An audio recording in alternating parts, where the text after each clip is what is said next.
From the Shire of Guelph, Ontario, this is the Fellowship of Guelphissauga.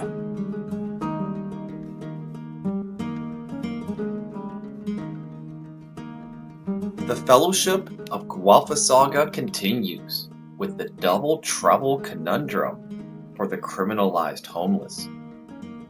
With the Mayor's Safe Space Bylaw coming into effect this week, the eventual criminalization of homelessness began.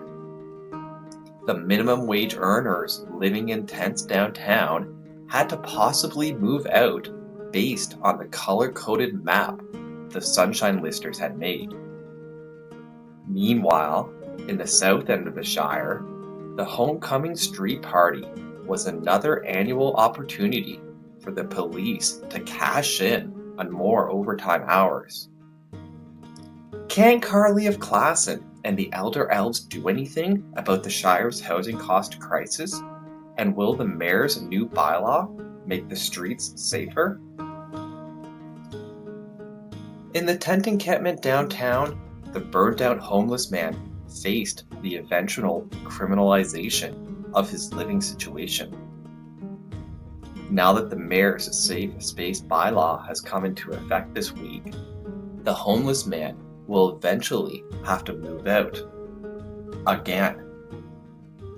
The Sunshine Listers had finished mapping out the Shire with acceptable places for the homeless to pitch a tent and out of view of the Mayor's office window. They conveniently posted it online in an easily accessible format for those hunting for a place to pitch a tent in town. The Sunshine Listers plan to enforce the Safe Space Bylaw over the next couple of weeks. With 10 new homeless people joining the encampments each month, they plan to approach anyone whose tent is in violation of the rules and discuss how to bring them into compliance. If a homeless person doesn't comply within 2 weeks, they could be issued a trespass notice for their structure, and their tent would be taken down by force. The burnt-out homeless man faced a double trouble conundrum with his eventual criminal living situation. If he stays where he is downtown, he could face an eventual trespass notice and destruction of his tent. Whereas if he returns to the supposed safe space in the forest, he faces the criminal black market battle for housing. He was already burnt out twice under the Hanlon Bridge by competing campers, and others have been attacked by someone with a machete. If he returns to the supposedly safe space in the forest, then he would have to join this type of criminal activity to survive. The legal clinic of Guelph and Wellington County previously stated it would take the mayor to court over the Safe Space Bylaw battle, but that has yet to happen. Obviously, the clinic cannot take any legal action without a client who has the desire and actual grounds to challenge the bylaw, said their executive director. Because it was done without community or AAC consultation, it remains to be seen whether the new sites will be able to meet the needs of the unhoused. All of this will impact whether a charter challenge will be brought or even required, she explained.